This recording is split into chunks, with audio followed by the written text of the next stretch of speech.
Welcome back, dear students, once again at this e-class. And today the topic we are going to discuss, the story we are going to discuss is My Beloved Charioteer. It is written by Shashi Deshpande and it's a beautiful, touching story, and I hope you will all enjoy this story. So let's start this particular class. First, like always, we will talk about a brief biographical description of Shashi Deshpande ma'am. She was born in Dharwad in Karnataka in 1938, and she is one of the eminent novelists and obviously short story writer of contemporary Indian literature in English. Her stature, her position in the panorama of Indian literature is very high because of her, we can say, very touching, very important and significant novels. In her numerous short stories, because we are dealing with a short story, we are not focusing on her novels. I will tell you about her short stories and novels. She has portrayed strong women characters that struggle against patriarchal society and make their mark. Dear friends, Shashi Deshpande's fiction and her short stories, either it is That Long Silence, A Matter of No Time, in all such works she has portrayed, she has presented women characters who are basically somehow oppressed or there are some struggles, but ultimately they emerge as survivors and winners. This is the special quality of her fiction. Uh,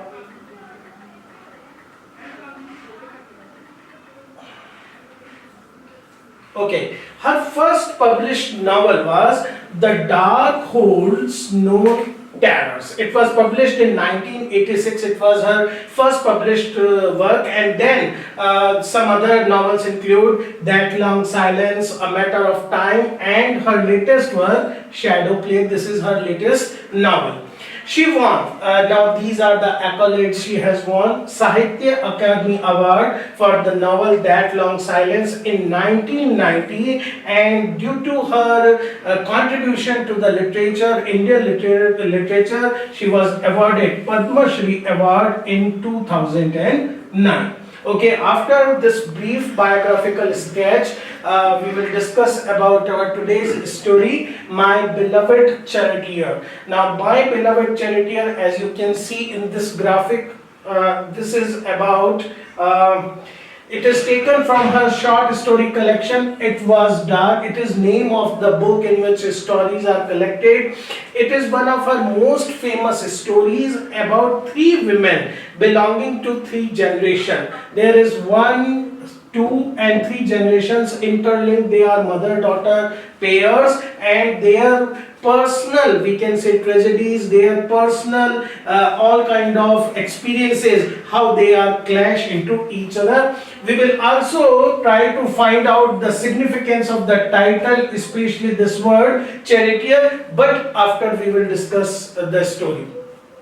As we have already discussed, there are three basic characters. One is the Aji. She is the grandmother, or the we can say the eldest one in the story. Arti, she is daughter of Aji. She has been widow for 7 years and living with Aji. And then we have this Preeti.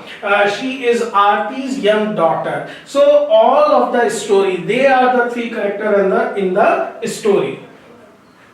If we talk about the story, Aji is the narrator of the story. Now, who is the narrator? Narrator is the person who tells the story. Sometimes it is the author himself or herself who tells the story. Then we call it omniscient narrator. Omniscient narrator. Now, what is an omniscient narrator? When the author, the writer himself or herself tells the story. But there are other times, there are other methods in which a character from the story tells the story, then it is the first person narrator, and it is like in this story, Aji is the narrator of the story. Her observations on the daily events in the lives of three women of the house is the main frame of the story. This is not a typical story in which there are we can say a chain of events presented. Rather, it is more about the observations, and with the observation there are reminiscences, there are recollection of some past events. Now, what happens? Aji has a very intimate bond with her granddaughter Preeti, who is the apple of her eye. She is very dear to Aji. Preeti also treats Aji as a close bosom friend. Rather than treating her as a grandparent, she treats her like a close friend, sharing secret with her and having a fun time with her Danima. Here Nanima, sorry. Aji's daughter Arti has not been able to overcome the shock of the death of her husband Madhav. It is almost now 7 years that she lost her husband Madhav, but still she is living in the house aloof from everyone without showing any interest or enthusiasm for anything. So we can say the three characters present three different point of view, yeah, three different kind of experience sharing with them.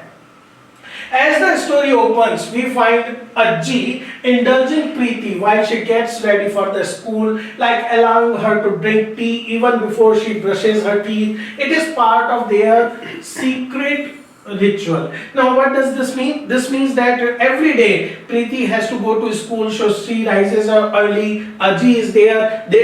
Preeti's mother or Arti, she is sleeping in another room, and they both have a kind of, we can say, a play of like she will call Aji that I want to drink milk, मैं brush नहीं करूँगी, and Aji will try to protest and say no, you have to do this, but ultimately there is a kind of patch up in which she allows her to have her way. Now what happens after this talking about many things in there before leaving to the school? Preeti finally leaves for school. Once she leaves for the school, once she is gone, the house becomes silent, because Aji is alone, her daughter Arti is sleeping in somewhere. Aji tells earlier also she was used the silence. Before Arti moved into the house, Aji was at that time also living alone, because she was a widow for a long time. But that time, that silence was quite soothing, because she was able to remember some good things.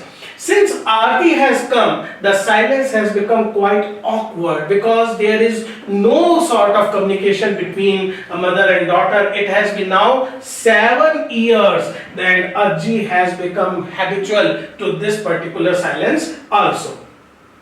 Arti awakes quite late, almost in the afternoon. Even then, there is a frosty silence. Frosty means they both are together in the same space, same room. They don't talk with each other. There is no communication between the two. Arti just goes into the kitchen. Aji pours her cups of tea, one cup after second cup, and then both once again settle in their secluded worlds. They both are even living in the same house. It seems they are living in different worlds.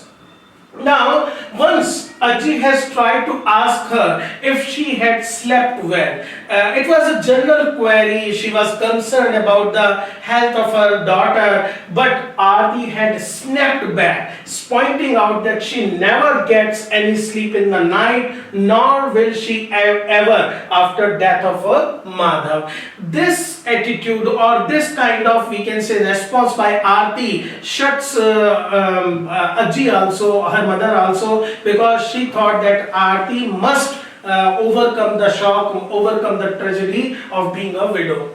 Aji mulls over. Mulls over means meditate or think deeply about relationship with Arti, which never has been an easy one. Even when she was a young child, Arti was always close to her father, and she never, you can say, open up with her mother. She was quite fond of her father and she grudges her mother for not telling her earlier about his health issue. In fact, Arti was not at the proper place, and when Aji called her, it was only after her husband suffered a mild stroke and died. Now, Aji had not told her, as her husband had instructed her not to worry not to worry Arti. So Arti only came after his death, and she felt angry with her mother that she didn't inform him about this issue. Aji remembers also one particular incident in this regard, when she suddenly found Arti laughing wildly. Most of the time Arti remains silent, and there is a kind of, we can say, a very tense expression on her face. But one day she finds Arti laughing wildly. When she asked her the reason, Arti very coldly replied that she always believed she was different from her mother, but now both are same, a pair of widows. Obviously this kind of remark, because Aziz thinks that she is old, to imagine herself as a widow is quite, you can say, normal, but to imagine her own child, her own daughter Arti, who is relatively quite young, as a widow, it is not, you can say, easily palatable kind of thing. This remark was a sharp sting, ek dag ki tarah tha to Aji, who could see her daughter as a widow, a woman with no prospect of future happiness. She is not able to digest this thing. Now, what happens?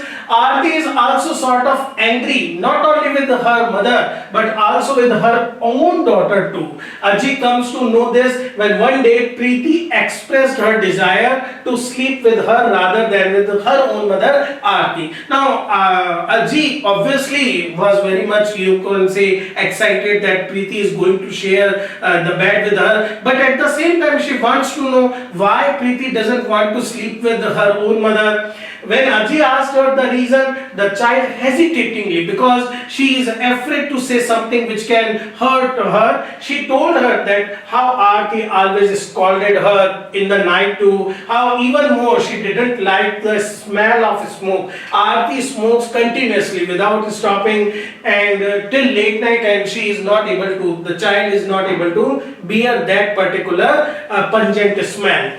Aji gradually realizes that Arti is full of bitterness, and her personal tragedy has filled her heart with so much bitterness that, to the amazement of Aji, she can't even tolerate looking at other happy couples, and as such she never steps out of the house. This when Aji asks her to go outside, she says, where to go? Wherever I go, I find couples laughing and enjoying, and I can't tolerate. And Aji is unable to understand how can one be so cruel. She even very pointedly remarks that one cannot say with confidence that one knows one child, because she is not able to understand Arti, her own child.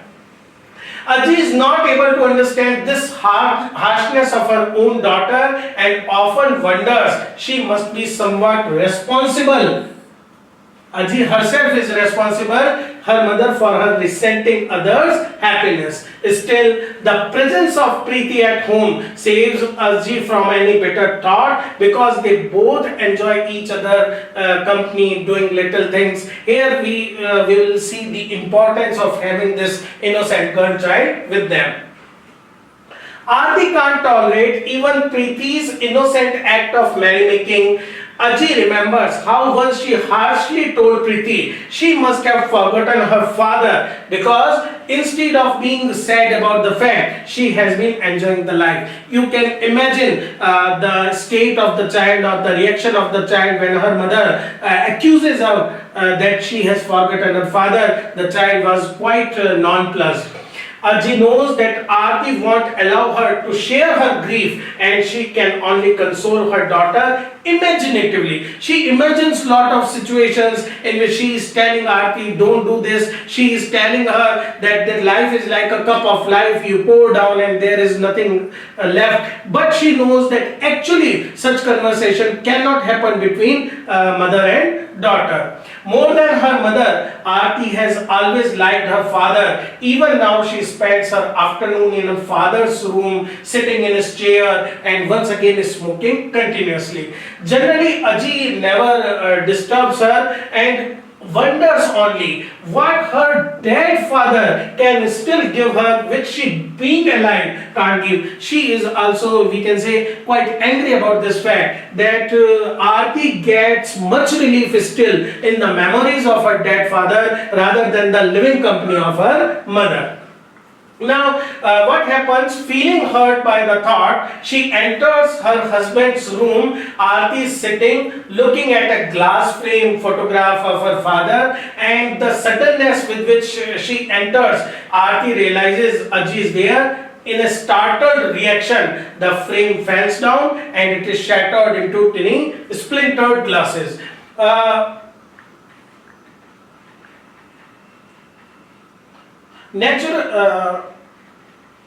It seems, sorry. She feels sorry. Arti feels sorry that she has broken the photograph, precious thing, and apologizing to her mother, she says she will get it fixed. But now, the climax of the story, Aji seems quite unmoved by the incident. She tells Arti in a clear, distinct voice that the photograph doesn't matter for her, it has no value for her, and she never liked it in the first place. Arti is clueless. She is surprised at her mother's reaction, but for Aji, it seems she has finally decided to open her clogged heart to Arti. The emotions that have been laying there, suppressed for such a long time, now finally have their vent. Aji tells her that once he died, her husband died, she let her husband go away from her daily life also. But even Arti means no more to her than the ash of cigarettes Arti smokes, because she has never been able to her daughter to her. Obviously, Arti is taken back by this behavior of her mother, and now what happens? A floodgate has opened and Arti gives vent to her suppressed feelings. She ruthlessly informs Arti about her married life, how dominant Arti's father was as a husband. She tells her how she lived for 25 years in a constant fear of doing anything which could make her husband unhappy, combing her hair because he didn't like women combing hair in front of them, so combing her hair very stealthily, making his tea with a particular temperature, preparing his food, what he likes, what he doesn't like, all the mundane details she lay bare to Arti. And Arti wants to stop her from bearing her married life, but Aji goes on recounting how when she lost Arti's baby brothers, she wept in secret because her husband couldn't stand tears. All these things she is very nonchalantly, in a very indifferent manner, she is telling to Arti. Naturally, Arti is feeling quite uncomfortable getting to know the unseen life of her parents in such a crude fashion. And Aji, however, continues to reveal the details of her loveless marriage to her own daughter. She even points out how when she saw Arti and Madhav together once they were at their home, she felt a pang of jealousy for her own daughter, because Aji's husband or Arti's father never have a good conversation, never have quality time with her mother, and so Aji was not able to understand what Arti and Madhav are laughing about, talking about, and she felt, okay, my husband doesn't love me, and this is the case of the jealousy. That's why when her husband died, Aji says she felt as relieved of a burden as Preeti does when her school is over. She was not a wife, she was just a slave. Now, nonplussed, not able to understand what her mother is talking about, Arti stares at her. Both are weeping profusely, and she is seeing an altogether different person. finally leaves the room. Now what happens? Aji, she is exhausted with her emotional burst. She slumps down in a chair, thinking now what Arti may be thinking about her. She has done what she can never, we can say, have the courage to do, but now today she has done this. She hears the voice of Preeti calling out her, and as if regaining her strength, she shouts back to her. With this, the story ends. Now friends, in the beginning I have told you about, story is about the tense relationship between the mother and daughter, and how the mother finally gives outlet to her feelings. The reason, in order to show her daughter the cruel reality of life. If we talk about the title, this is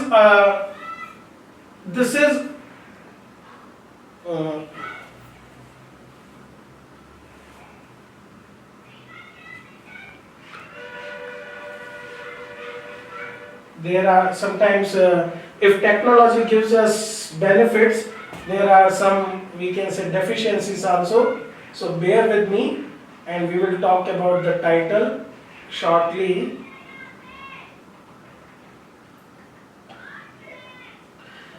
While if we talk about the title Charioteer is a person who guides a chariot, basically. So if Aji is a Krishna-like charioteer to Arti while taking her through the battlefield of life. So for one thing, she is like a Krishna-like charioteer, Arti is like Arjun, and even if it means fighting with one's own, then it's okay, because she is taking her daughter to a battlefield. And Preeti is also a charioteer, beloved charioteer, because she guides her from the worn-out world to an innocent, carefree heaven of her own. So these both characters, Aji for her daughter and Preeti for her grandmother, are the charioteers who take them with the tough time. Okay, these are some key points which you should remember. Character of Aji, and you can compare and contrast it with that of Arti and their relationship with their daughters. And this is the same thing. The theme of suffering, how Aji and Arti, they have different approach to life regarding suffering, and most important one is the significance of the title. That's all for today, dear friends. Thank you.